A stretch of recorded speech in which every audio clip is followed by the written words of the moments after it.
चलिए अपनी तू नब्ज दिखा लिए, मिल जावे दया गम का चल के रोग कटा लिए। सत्संग के में चलिए अपनी नब्ज दिखा लिए, मिल जावे दया गम का चल के रोग कटा लिए। सत्संग के में चलिए अपनी नब्ज दिखा लिए, मिल जावे दया गम का चल के रोग कटा लिए। हो पहले तो तू कथा सुनिए चौथे राम की,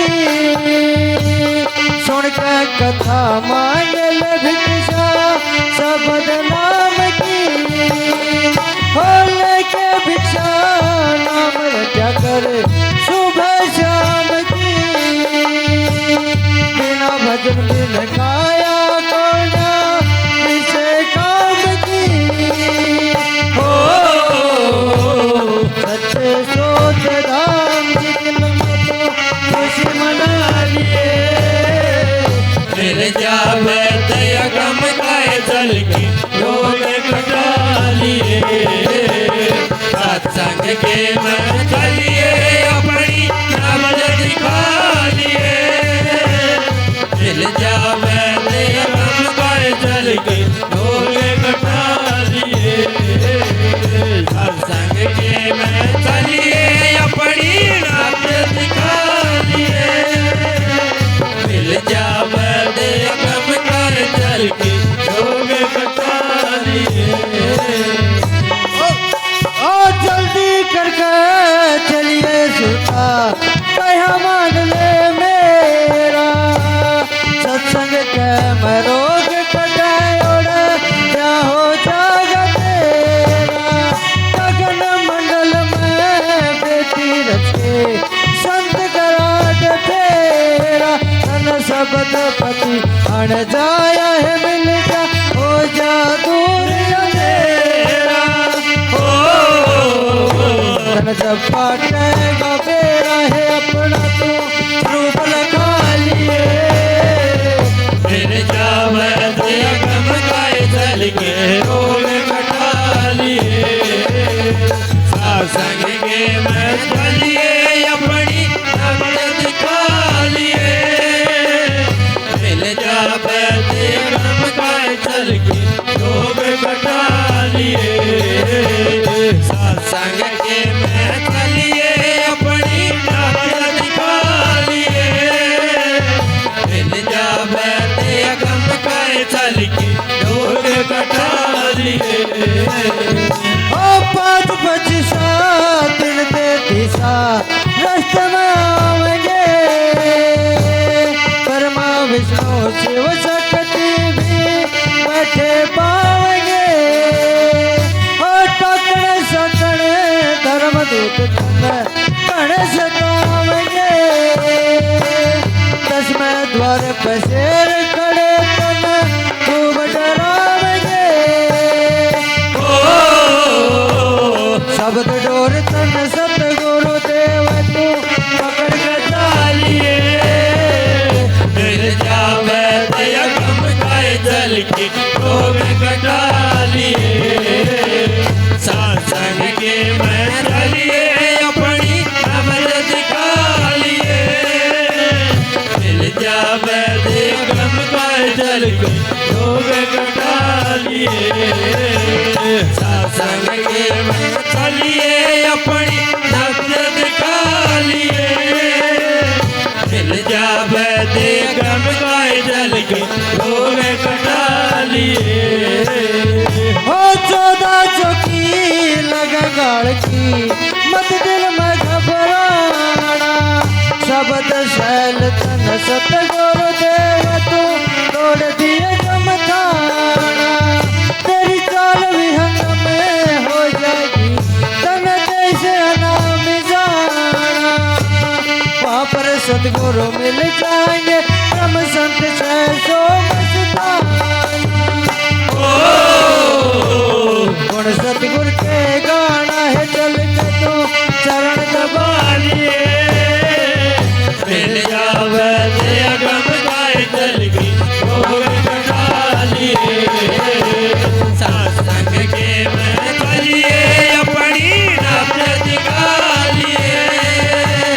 मिल जावे ते अगम गाय चल के भोग कटा लिए। सत्संग के मैं चलिए अपनी नब्ज दिखा लिए। मिल जावे ते अगम गाय चल के भोग कटा लिए। धन धन सतगुरु तेरा ही आसरा। तो कोई पहुंची हुई आत्मा हम सबको हिला दे रही है कि तुम संतों के सत्संग में चलो। जो तुम्हें रोग लग गया है वो सतगुरु के दरबार में दूर हो जाएगा। कौन सा रोग लग गया हमें? जन्म और मरण का। आदि जुगादि से, जब से संसार की रचना हुई है, जब से आत्मा संसार में आई है, जब से देह धारण करी है, तभी से जन्म मरण का रोग लग गया। कभी मोक्ष पद में तो नहीं पहुंची आत्मा।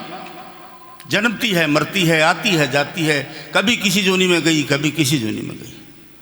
तो इसलिए कहा है कि सत्संग के में चलिए अपनी नब्ज दिखा लिए, तेरा मिल जाएगा बैद अगम का चल के रोग कटा लिए।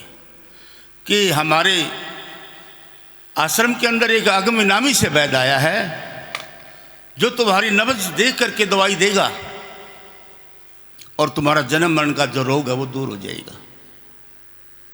आत्मा सुखी हो जाएगी, काल जाल से छूट जाएगी और अपने वतन में पहुंच करके सदा के लिए निहाल हो जाएगी। तो जब आत्मा संतों के दरबार में आती है तो सत्संग सुनती है। पहले तो तुम कथा सुनिए चौथे राम की। हमारा राम कौन सा है? चौथा राम है। चौथा राम कौन? ना तो ब्रह्मा विष्णु शिव जी हमारी इस आत्मा का राम, ना रामचंद्र कृष्ण इस आत्मा का राम। हमारा राम तो चौथे लोक में बैठा हुआ है, जिसको सतलोक अलख अगम इनामी बोलते हैं। सतपुरुष भी इसको कहते हैं। अगम पुरुष भी, अनामी पुरुष भी, अलख पुरुष भी, सतपुरुष भी इसको कहते हैं। वो चौथे लोक के अंदर रहता है। उसके अवतार संत महात्मा आते हैं, अपने संतों को भेजता है कि जाओ मेरे बच्चों को सत्संग दे के नाम जपा के लेके आओ। तो उसके हुक्म से आके वो सत्संग लगाते हैं। पहले तो तुम कथा सुनिए चौथे राम की, और सुन के कथा मांग ले भिक्षा शब्द नाम की, और लेके भिक्षा नाम रटाकर सुबह शाम की, बिना भजन बिन काया को ना या किसे काम की। यानी हम मालिक के दरबार से, उसके घर से केवल शरीर लेके राम नाम जपने के लिए आए हुए हैं। और श्वासों की पूंजी मालिक ने साथ में दी है कि भाई नाम जप के पूरी बाढ़ भर के लेके आना। लेकिन हम तो क्या कि और ही बाढ़ बढ़ लग रहे हैं दुनिया में आके। कोई कुछ खरीदा है, कोई कुछ खरीदा है, कोई भेड़ बकरी खरीदने में लग गया है, कोई तेल तंबाकू खरीदने में लग गया है। तो इस तरह अपनी अपनी दुकान बढ़ा ली और बोले यार नफा का सौदा करांगे। नफा क्या का? तो जो भी दुकान खोल ली वो घाटे में गई या निकाल के हक में गई आत्मा। तो फिर घाटा ही कमाया ना। नफा वो लेना था जो आत्मा मालिक के दरबार में तो जाती तो ठीक था, लेकिन वो नफा तो कभी कमाया को नहीं। तो इसलिए संत कहते हैं तुम घाटा नफा छोड़ो, संतों के दरबार में आओ और जैसे जो कर्म करते हो, यानी खेती बाड़ी करते हो, नौकरी करते हो, व्यापार करते हो, करो। इसमें कोई हर्ज नहीं है, कमा के तो खाना ही पड़ेगा। परंतु सत्संग करो। एक दिन 30 दिन यानी महीने के होते हैं, उनमें एक दिन राम नाम के लिए निकाल लो, क्या बड़ी बात है। और प्रेमी भाई को मैं तो ये कहता हूँ ऐसा ही काम करना चाहिए जिसमें किसी का सत्संग ना छूटे, सत्संग बराबर बढ़ता रहे। तो आत्मा को अपनी तन मन की कुछ की मन की भजन की खुराक मिलती रहे। उस खुराक को पाके आत्मा तंदुरुस्त हो जाए, निर्मल हो जाए और अपने वतन को पहुंच जाए। तो हमारा राम चौथा है। आत्मा का जो राम है वो शब्द है, वो शब्द स्वरूपी राम है और हमारे अंदर बसा हुआ है। बाहर किसी को नहीं मिलेगा, वो मिलेगा तो अंदर मिलेगा। हाँ, बाहर तो हमें किसी वक्त के संत सतगुरु की शरण में जाना पड़ेगा। वो यही कहेगा तेरे अंदर परमात्मा है, बाबा सावन शाह के पास कोई बंदा चला गया और जाके कहने लगे महाराज, बोले हाँ भाई बोलो, कि मुझे मौत से छुटाने वाला परमात्मा लेना है। बोला मौत से छुटाने वाला परमात्मा लेना है, वो तो तेरे अंदर है, वो बाहर नहीं होते, वो तुम्हारे अंदर है। तुम बखत के संत सदगुरु से नाम लेके नाम की कमाई करो, अंत में सदगुरु तुम्हारे को लेने के लिए आप ही आ जाएगा, काल और मौत से आप छुटाएगा तुम्हारे को। तो इस प्रकार हम बखत के संत सदगुरु से उपदेश ले लेते हैं, घर जाके नाम की कमाई करते हैं, गुरु के तीनों वचन अटल रखते हैं, तो अंत में सदगुरु हमको लेने के लिए आता है। या फिर तुम खुद कमाई करो और अपने अंदर जाके गुरु के दर्शन करो। तो पहले तो ये 6 चक्कर हैं हमारे आंखों से नीचे, 6 चक्कर हैं। आज्ञा चक्कर, कंठ चक्कर, हृदय चक्कर, नाभि चक्कर, इंद्रिय चक्कर, मूल चक्कर। मूल चक्कर पर गणेश देवता काम करता है, ये सबके शरीरों की सफाई का काम करता है। इसके पास नाम नहीं है, इसके पास रिद्धियाँ सिद्धियाँ हैं।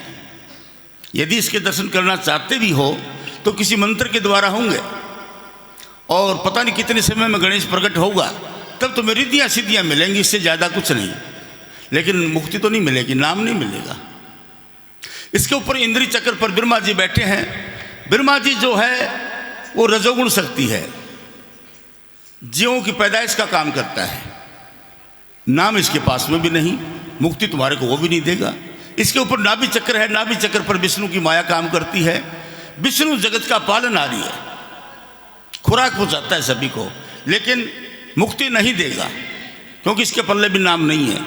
इसके ऊपर हृदय चक्र है, यहाँ शिव जी का वास है, ये प्राणों का श्रृंगारक है, मुक्ति ये भी नहीं दे सकता। इसके ऊपर कंठ में सरस्वती भवानी बैठी है, इसके पास भी नाम नहीं है, ये भी आपको मोक्ष नहीं दे सकती। इसके आगे आज्ञा चक्र है, आज्ञा चक्र पर मन और आत्मा की बैठक है। यहाँ से आगे का रास्ता जो है संतों का शब्द मार्ग का है। तो संत कहते कि ये 6 चक्कर का हो या 9 द्वार का हो, इनमें सिमरण काम करता है। गुरु से उपदेश लेके नाम का सिमरण करो और रूह को आंखों से ऊपर ले आओ, ईड़ा पिंगला सुषुम्ना में प्रवेश करो। जब रूह सुषुम्ना के अंदर जाएगी तो अंदर तारा मंडल, सूर्य मंडल, चंद्रमा मंडल इत्यादि ज्योति देखेगी। और आगे हमारे गुरुदेव खड़े हैं जिन्होंने हमारे को नामदान बख्शे है।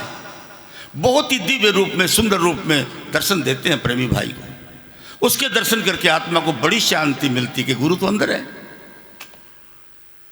तब गुरु अंदर प्रकट होके शब्द के साथ जोड़ते हैं कि ये जो ऊपर से शब्द की धुन आ रही है, इसके साथ अपनी आत्मा को जोड़ ले। तब हम अपनी आत्मा को शब्द के साथ जोड़ते हैं और शब्द इस आत्मा को दूर स्थान सतलोक में ले जाता है, जहाँ पर ना काल है, ना मन है, ना माया है, ना कोई दुख रोग भय संताप। वो शांति प्रिय देश हमारा है और संत उसी देश में जाने की पढ़ाई करवाते हैं। और तो आत्मा को जो रोग लग गया है जन्म और मरण का लग गया है, ये जन्म मरण का रोग नाम की कमाई के द्वारा टूट जाता है, खत्म हो जाता है। तो आत्मा सदा के लिए तंदुरुस्त और अच्छी भली हो जाती है, सदा मालिक के दरबार में रहती है, उसका गुणगान करती है। धन धन सतगुरु तेरे तेरा ही ही आशीर्वाद। आशीर्वाद।